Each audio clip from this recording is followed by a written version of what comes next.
ఈ తల్లి నా ముందరనే, నా పక్కనే ఉన్న ఈ తల్లి ఎంత దారుణంగా ఈ ఘటన జరిగింది అని చెబుతూ రోధిస్తా ఉన్న దృశ్యం. ఈరోజు నేను ప్రతి ఒక్కరిని కూడా ఒకటే ఆలోచన చేయమని అడుగుతా ఉన్నా. కొంతమంది చంద్రబాబు నాయుడు గారు దగ్గరుండి ప్రోత్సహిస్తా ఉన్న కొంతమంది పోలీసుల వ్యవస్థలతో ఈ కొంతమంది చేసే ఈ కార్యక్రమాల వల్ల మొత్తానికి ఈ రాష్ట్రంలో పోలీస్ స్టేషన్లకి ఏదైనా అన్యాయం జరిగితే పోవడానికి కూడా ఎవరైనా కూడా భయపడే పరిస్థితిలోకి ఈరోజు ఈ రాష్ట్రంలో పరిపాలన సాగుతూ ఉంది. నేను అడుగుతా ఉన్నది ఒకటే, ఇదే పోలీస్ స్టేషన్ పరిధిలోనే, ఇదే పోలీస్ స్టేషన్ వేదికగా ఈ పోలీస్ స్టేషన్ పరిధిలో ఉన్న ఏసీబీ కార్యాలయం, ఈ పోలీస్ స్టేషన్ పరిధిలోనే కమిషనరేట్ కార్యాలయం, అంటే సిపి, ఏసీపీ, పోలీస్ స్టేషన్లో ఉన్న సిఐ అందరూ కూడబలుక్కొని డీజీపీ సైతం దీంట్లో ఇన్వాల్వ్ అయ్యి ఒకరినొకరు ఏ రకంగా ప్రొటెక్ట్ చేసుకుంటా వస్తూ ఉన్నారు, ఒకరినొకరు ఏ రకంగా వెనకేసుకొని వస్తూ ఉన్నారు అని చెప్పడానికి నిదర్శనం ఇది. మే మాసంలోనే ఒక ఘటన కాదు, సాయిది ఒక ఘటన అయితే రెండో ఘటన క్రాంతి కుమార్ అనే పిల్లాడిది రెండో ఘటన సూసైడ్. ఈ సూసైడ్ ఒకసారి వినండి, చూడండి.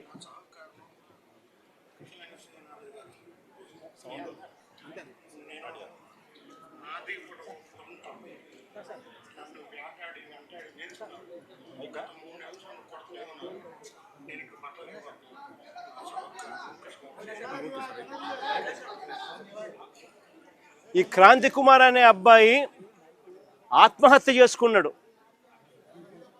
పలాని సిఐ, పలాని పోలీస్ స్టేషన్ పరిధి రోజు నన్ను కొడతా ఉన్నాడు, నేను తట్టుకోలేకపోతా ఉన్నాను, నా చావుకు కారణం తానే అని చెబుతూ మరణ వాంగ్మూలం ఇస్తూ తాను ఆత్మహత్య చేసుకున్న పరిస్థితి.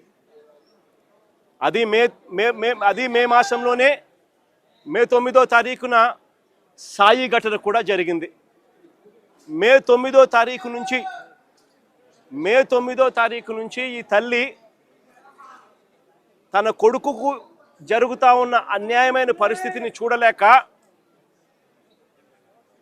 తల్లిని పోలీస్ స్టేషన్లోకి పిలిచి నీ కొడుకు ఫోటోకు దండేసుకో అని చెప్పి ఏకంగా సిఐ మాట్లాడుతూ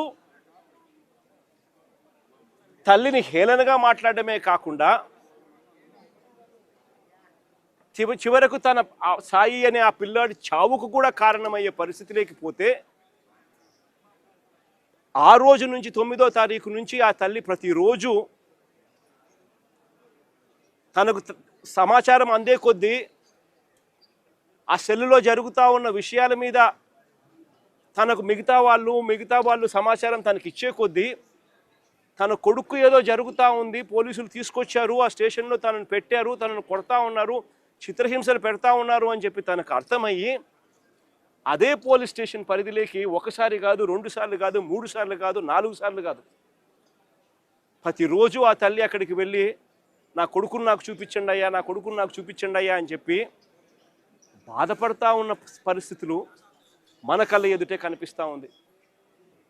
ఇది జరిగిన ఘటనను చూసుకొని ఈ తల్లితో పాటు ఆ అబ్బాయి చిన్నమ్మనేమ్మ లాయరు దుర్గమ్మ, ఆ లాయరు వాళ్ళిద్దరూ డీజీపీ ఆఫీస్కి వెళ్ళి ఆ దుర్గమ్మ అనే లాయర్ డీజీపీ ఆఫీస్కి వెళ్ళి రాతపూర్వకంగా ఇది జరుగుతూ ఉంది అని చెప్పి ఏకంగా కంప్లైంట్ ఇవ్వడం జరిగింది.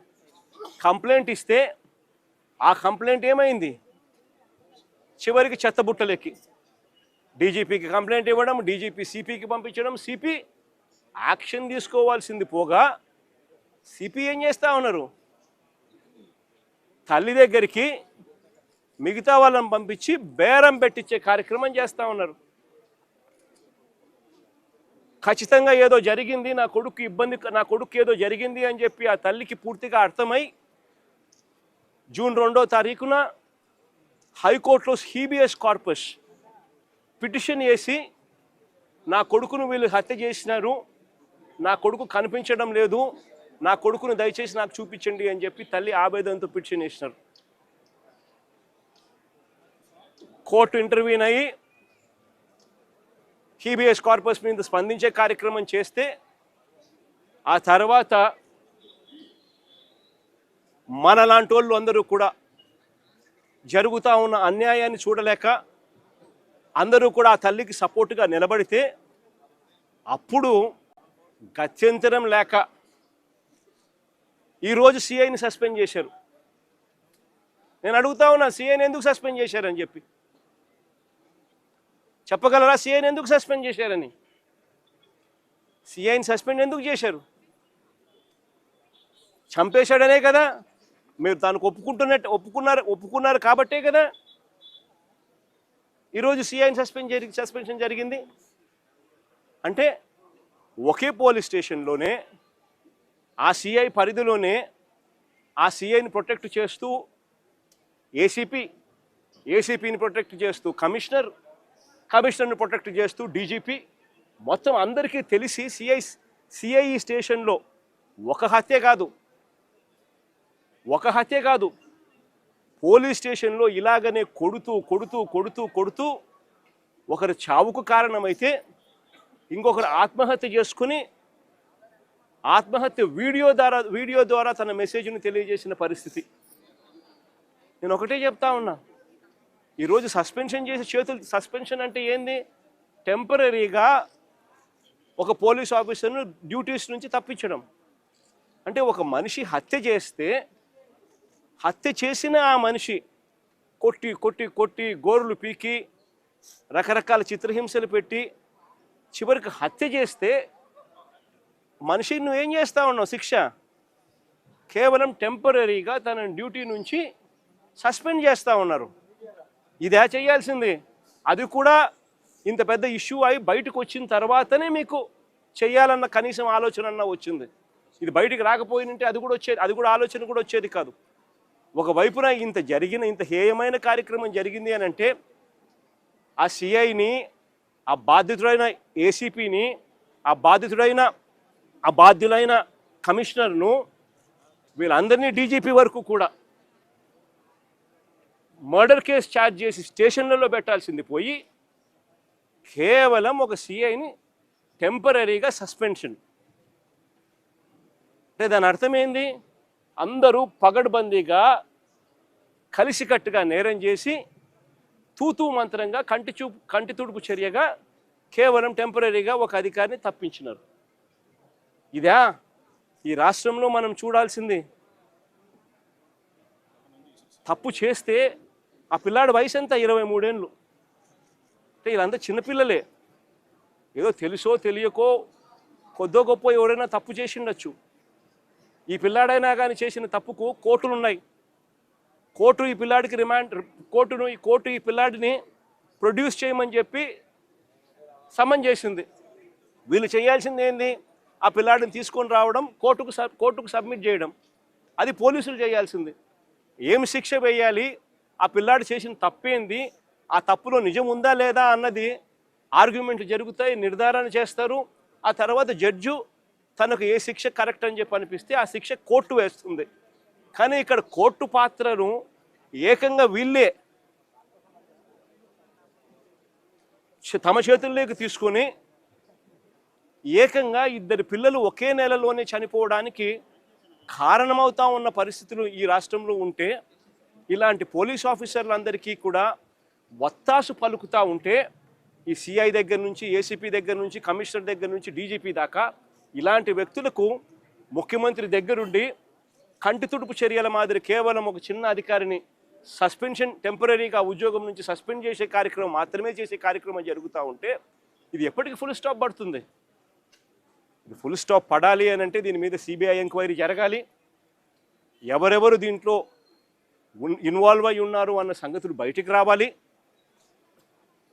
ఏకంగా ఒక పోలీస్ స్టేషన్ పరిధిలో 2 చావులకు కారణమైతే ఆ పోలీసుల మీద మీరు ఎందుకు యాక్షన్ తీసుకోవడంలో ఇంత డిలే జరిగింది?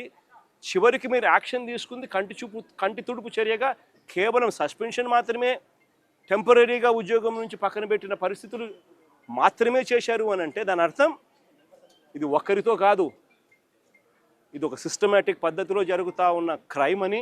ఈ క్రైమ్లో ఒకరు కాదు, ఒక సిఐ ఒకడే కాదు, ఈ సిఐకి పైన ఏసీపీకి పైన కమిషనర్ పైన చివరికి డీజీపీ దాకా కూడా అందరూ ఇన్వాల్వ్ అయి ఉన్నారని కూడా ప్రస్ఫుటంగా కనిపిస్తూ ఉంది. కాబట్టి ఖచ్చితంగా సిబిఐ ఎంక్వైరీని ఖచ్చితంగా డిమాండ్ చేస్తూ ఉన్నాము.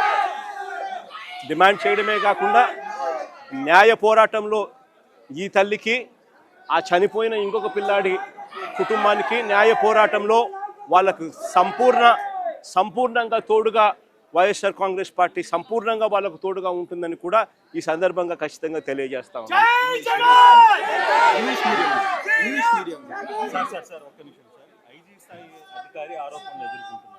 కానీ ఇన్వెస్టిగేషన్ ఆఫీసర్గా ఒక ఎస్పీ స్థాయి అధికారిని వేయడం, రాజమండ్రి ఎస్పీని వేయడం ఎలా చూస్తారు? అసలు ఇదంతా ఎంత కంటి తుడుపు చర్య అని అంటే అసలు ఫస్ట్ ఆఫ్ ఆల్ యాక్షనే తీసుకోలేదు. యాక్షనే మే 9వ తారీఖు నుంచి మే నెలలోనే ఏకంగా రెండు మర్డర్ ఇన్సిడెంట్లు జరిగితే ఒకరు ఆత్మహత్య చేసుకోవడము, ఒకరు చనిపోవడము 2 కనపడితే చివరికి ఈరోజు జూన్లో వచ్చిన తర్వాత బయటకు వచ్చిన తర్వాత కంటి తుడుపు చర్యగా కేవలం టెంపరీగా సస్పెన్షన్ మాత్రమే, అరెస్టులు కూడా చేయకుండా కేవలం టెంపరీగా సస్పెన్షన్ మాత్రమే చేస్తున్నారు అని అంటే దాని అర్థం ఏ రకంగా వీళ్ళంతా ఈ క్రైమును బయటికి రాకుండా మరోవైపున ఈ తల్లి దగ్గరికి, ఈ కుటుంబం దగ్గరికి పంచాయతీలు చేసి సర్దుబాటు చేసుకునే దానికోసం ఏకంగా రాయబారాలు నడుపుతూ బేరాలకు ఏకంగా పోలీసులకు సైతం ఇక్కడ తెలుగుదేశం పార్టీ, ఇక జనసేన పార్టీకి సంబంధించిన ఇన్ఛార్జీలు కూడా వచ్చి మాట్లాడుతూ ఉన్నారు అని అంటే ఎంత దారుణమైన పరిస్థితులు ఈ రాష్ట్రం ఉందనేది గమనించాలి. దీని మీద ఎంక్వైరీ అట కమిషనర్ అనే వ్యక్తి, డీజీపీ అనే వ్యక్తి, ఇటువంటి వ్యక్తుల మీద పూర్తిగా ఇన్వాల్వ్ అయి ఉండి ఈ క్రైమ్ చేయించినారు అని చెప్పి కనిపిస్తూ ఉన్న పరిస్థితుల్లో ఒక ఎస్పీ స్థాయి అధికారిని వీళ్ళు, ఇంకొక ఐపీఎస్ ఆఫీసర్ ఎస్పీ స్థాయి అధికారిని వీళ్ళు ఎంక్వైరీ చేయడానికి కోసం బాధ్యత అప్పచెప్పినారంట. అంటే ఏ రకంగా వీళ్ళు దీన్ని లా అండ్ ఆర్డర్తో ఏ రకంగా చెలగాటలాడుతూ ఉన్నారు, ప్రజల ప్రాణాలతో వీళ్ళు ఏ రకంగా చెలగాటలాడుతూ ఉన్నారని చెప్పడానికి ఇది ఇంకొక నిదర్శనం. నేను ఒకటే చెప్తా ఉన్నాను, ఇది ఖచ్చితంగా సిబిఐ ఎంక్వైరీకి పోవాలి. బాధ్యులు ఎవరెవరైతే ఉన్నారో సిఐ దగ్గర నుంచి, ఏసీపీ దగ్గర నుంచి, కమిషనర్ దగ్గర నుంచి చివరికి డీజీపీ పై స్థాయి నుంచి కూడా హోమ్ మినిస్టర్ పై స్థాయి నుంచి ముఖ్యమంత్రి కూడా అందరూ కూడా లథార్జిక్ యాటిట్యూడ్తో అందరూ కవరప్ చేయాలి అని తాపత్రయమే కనిపిస్తూ ఉంది. కాబట్టి అందరూ దీంట్లో క్రైమ్లో ఇన్వాల్వ్ అయి ఉన్న పరిస్థితుల్లో సిబిఐ పిక్చర్లోకి వచ్చి దోషులను ఎవరెవరికి ఇది తెలిసి జరుగుతూ ఉన్నది, తెలిసి ఏ రకంగా వీళ్ళు ప్రొటెక్ట్ చేస్తూ ఉన్నారు, ఇది ఒక రొటీన్ పద్ధతిలో ఈ మాదిరిగా లాకప్ డెత్తులు ఎందుకు జరుగుతూ ఉన్నాయి, దీన్ని కట్టడి చేయాలని అంటే ఖచ్చితంగా సిబిఐ రావాలి, వచ్చి దీనికి ఫుల్ స్టాప్ పెట్టాలి అని చెప్పి ఖచ్చితంగా డిమాండ్ చేస్తూ ఉన్నాం.